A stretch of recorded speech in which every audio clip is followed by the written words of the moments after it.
Capítulo 32 Recapitulação. De volta ao hospital, o enfermeiro não encontrou pessoalmente o chefe, que se ausentara, constrangido para o serviço urgente, mas recebeu das mãos de velho auxiliar a paleta de instruções. O rapaz leu a ficha atenciosamente. O menino, perfeitamente caracterizado nas indicações, atacado de croup, exigia socorro imediato. De posse do endereço e munido-se de material imprescindível ao tratamento, Silva rodou no ônibus para a casa de Amaro. Acolhido cortesmente pelo dono da casa, não ocultou a perplexidade que o possuiu de assalto. Identificado pelo ferroviário que lhe exprimia gentileza e contentamento na saudação, tartamudeava alguns monossílabos, desapontado, espantadiço. Revelava-se-lhe a decepção na extrema palidez do rosto. Então, refletia, acabrunhado. Era aquela casa que lhe cabia atender? Se soubesse de antemão, teria solicitado um substituto. Não pretendia reaproximar-se dos desafetos dos quais se havia distanciado. Abominava o homem que lhe furtara a noiva e não podia lembrar-se de Zulmira sem observar-se tocado de insólita aversão. Muita vez, rememorando o passado, calculava quanto ao melhor meio de aniquilar-lhe a existência. Por que lhe competia revê-la? Por que salvar-lhe o filho se experimentava ímpetos de incendiar-lhe a casa? Entretanto, algo interferia em suas reflexões. Antonina e os filhinhos, no culto do Evangelho, tomavam-lhes a tela mental. Parecia-lhe ouvir de novo a palavra meiga e sincera daquela mulher valorosa, repetindo-lhe o coração. As mãos que curam não podem odiar. Um enfermeiro diligente será sem dúvida o irmão de todos. A vida não termina neste mundo. Precisamos desculpar os outros para que os outros nos desculpem. Notando-lhe a hesitação e propondo-se colocá-lo à vontade, Amaro solicitou de voz súplice: Entre, Mário. Conforta-me reconhecer que recebeu-nos o concurso de um amigo. E, indicando o quarto próximo, acrescentou: Zulmira está lá dentro com nosso filhinho. Já me entendi com o médico pelo telefone e sei que o grupo foi positivado. O enfermeiro, impassível, obedeceu maquinalmente. Varou a câmara perturbado, lívido. Quando viu a mulher que amara aproximadamente, trazendo o filhinho ao colo, registrou súbita vertigem de revolta. Incapaz de controlar-se, sentiu que estranha aflição lhe oprimia o peito. A volúpia da vingança enseguecia-o. Zulmira pagar-lhe-ia caro a deserção. Pensava, de olhos fixos na maternidade dolorosa que ali se exteriorizava em mortificante padecimento. Contemplou a criancinha que a dispneia agitava e deu curso à incontida animosidade. Tinha a impressão de odiá-la, de longa data. Ele próprio se surpreendia sobressaltado. Como podia detestar assim o inocente com tanta veemência? Mas, acreditando justificar a terrível disposição de espírito para a circunstância de achar-se ali o fruto de uma ligação que lhe era insuportável, não procurou analisar-se. A ideia de que Amaro e a esposa sofreriam irreparavelmente com a morte do Petis acalentou-lhe o duro propósito de esforço. A felicidade daquele templo doméstico dependia, naquela hora, de sua atuação. E se cooperasse com a morte, auxiliando aquele rebento enfermiço a desaparecer? A pergunta criminosa transpassou-lhe o pensamento como um estilete de treva. Contudo, a lembrança do culto de oração no lar de Antonina voltava-lhe à cabeça. As consoladoras afirmações da mãezinha de Lisbela regressavam-lhe aos ouvidos. Vale sempre mais o acordo pacífico. Não devemos nutrir qualquer espécie de aversão. Quem ajuda é ajudado. Ninguém se eleva aos mais altos níveis de vida com endurecimento espiritual. Nunca sabemos realmente até que ponto somos ofendidos ou ofensores. O perdão é vitória da luz. Os retalhos da palestra edificante afiguravam-se-lhe rédeas intangíveis a lhe sofrearem a expansão dos malignos desejos. Os conflitos sentimentais desenrolavam-se na consciência em breve minuto. Quase cambaleante, acercou-se da ex-noiva torturada, que o reconheceu de pronto, tentando cumprimentá-lo. Correspondeu à salvação cerimonioso, dispensando-se ao serviço. Mário implorou a pobre senhora agoniada. Compadece-te de nós, ajuda-nos. Esperei meu filhinho suportando os maiores sacrifícios. Será crível deva agora vê-lo morrer? Lágrimas copiosas seguiam-lhe os soluços, que lhe emudeceram a garganta.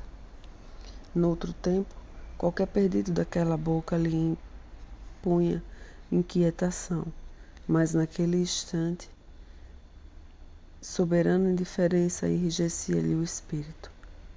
Que lhe importava a dor da mulher que o abandonara? Zulmira rira-se dele, anos antes.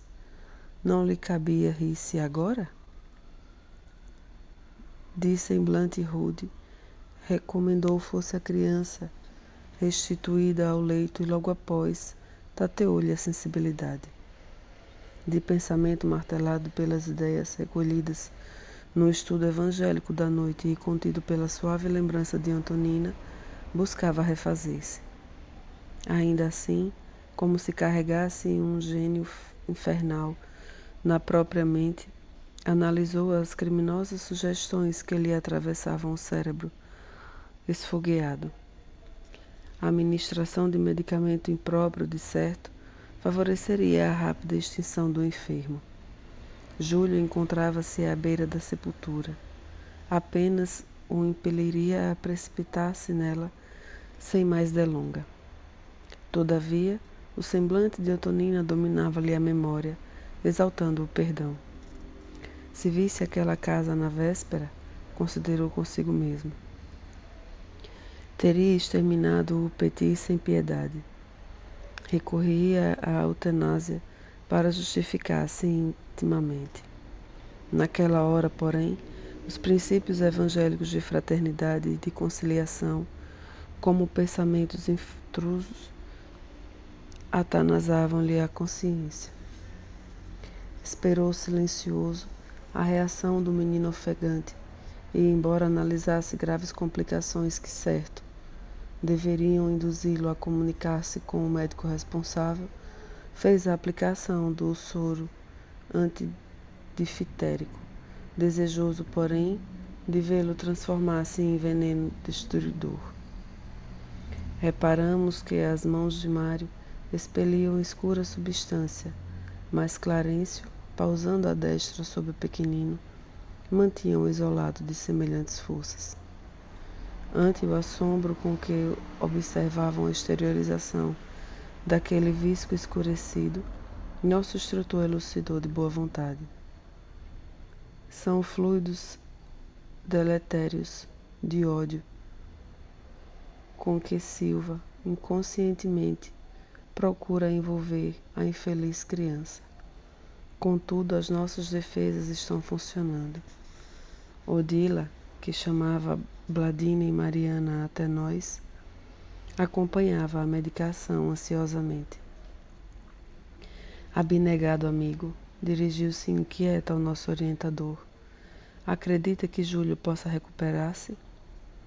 Clarencio, que estabelecera a intensa faixa magnética em torno do doentinho, preservando-o contra a influência do visitante, meneou a cabeça e falou fraternal. Odila, é tempo de penetrares a verdade. O menino deixará o corpo talvez em breves horas. O futuro dele exige a frustração do presente. Fortalece-te, contudo. A vontade divina expressa na lei que nos rege faz sempre o melhor. E talvez porque nossa irmã decepcionada esvaice nova perquirição, o devotado condutor pediu-lhe calmo. Não indagues agora, saberás mais tarde. Júlio reclama assistência, vigilância, carinho. A interlocutora recompôs a expressão fisionômica, denunciando humildade e disciplina. Um enfermeiro fitava o pequeno, qual se estivesse a hipnotizá-lo para a morte, observando-lhe as contrações faciais. Os genitores fixavam igualmente a criança, em tremenda expectativa. Em dado instante, Júlio estremeceu, empalidecendo. Descontrolara-se-lhe o coração.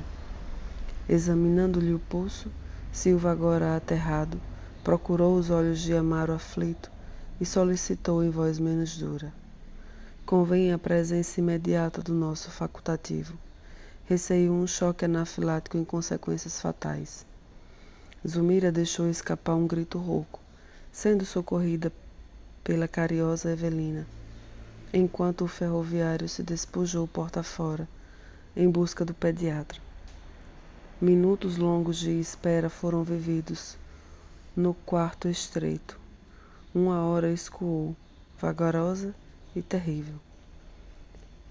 Preocupado, o médico auscultou a criança e logo após convidou o pai desolado a entendimento mais íntimo, anunciando: surgiu o colapso irremediável. Infelizmente é o fim. Se o senhor tem fé religiosa, confiemos o caso a Deus. Agora somente a concessão divina. Amaro, consternado, baixou a cabeça e nada respondeu. O pediatra tocou ideias com Silva, que se fizera muito pálido, e deu-lhe instruções, recomendando-lhe a despedir-se, permanecesse com o pequenino por mais algumas horas. Um sedativo administrado em Zulmira compeliu-a ao repouso. Júlio, em coma, respirava dificilmente. Enquanto isso, a noite avançava. A madrugada, agora, lavava pelo vento leve, permitia ver o céu povoado de cintilantes constelações. Reparando que a mulher e a filha descansavam, Amaro encaminhou-se para a janela próxima, como quem procurava consolo no seio agasalhante da noite, e começou a chorar em silêncio. Ao lado da criancinha agonizante, um enfermeiro observava-lhe a atitude sofredora e humilde, reconhecendo-se tocado no imo da alma. Por que lutara contra semelhante inimigo? Pensava ensimesmado. Amaro assemelhava-se a uma estátua de martírio silencioso. Estava ali cabisbaixo e vencido, num lar modesto em que era um homem de bem, devotado à retidão. De certo, já havia amargurado muito. O rosto sucado de rugas precoces, que lhe detinham o pranto, falava da cruz de experiências difíceis que lhe pesavam nos ombros. Quantos problemas inquietantes teria defrontado no mundo aquele homem dobrado pelo rigor da sorte? Como pudera ele, Mário Silva, ser ali tão cruel? Rememorou as paisagens da hora do estudo e prece, entendendo, enfim, que o Evangelho estribava-se nas melhores razões. Mais valia conciliar-se depressa com o adversário que enterrar o espinho de remorso no próprio peito, e ele notava, triste, que o remorso, como lâmina acerada, lhe retalhava o coração. Amaro e a esposa indiscutivelmente, poderiam ter manifestado desconfiança ao revê-lo, recusando-lhe o concurso. Entretanto, aconselharam-no fraternalmente, de braços abertos. Se o havia ferido noutro tempo, não se achavam agora sob o guante de terrível flagelação?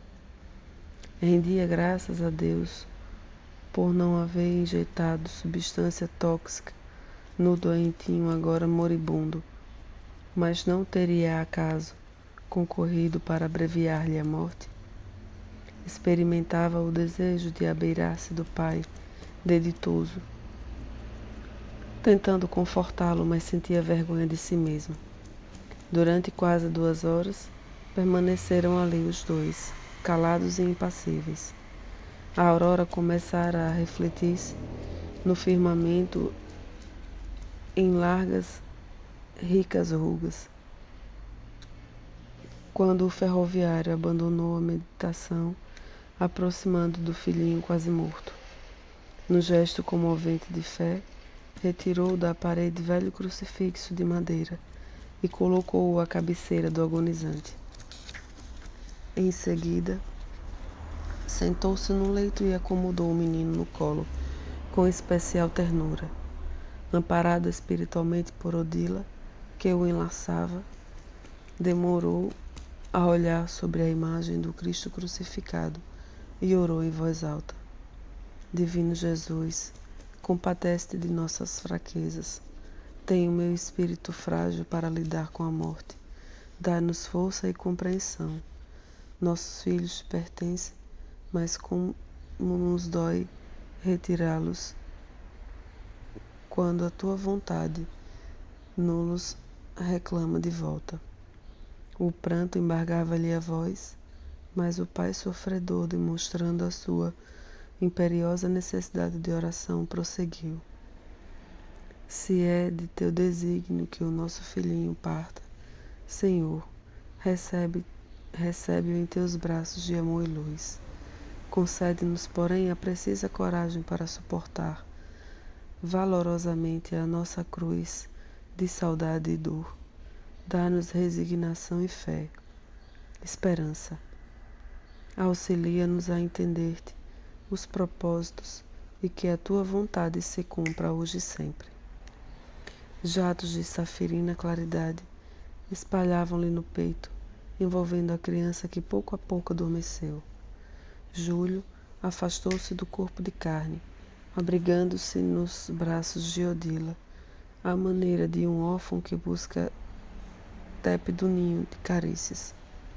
Tocado nas fibras mais recônditas do ser, e percebendo que a morte ali estendera as suas grandes asas, Silva experimentou violenta comoção e a constranger-lhe a alma. Convulsivo choro agitou-lhe o peito, enquanto uma voz inarticulada, que parecia nascer nos recessos dele mesmo, gritou-lhe na consciência: Assassino! Assassino! Desorientado e inseguro, o moço correu para a via pública, achando-se atormentado no seio da sombra fria, soluçando.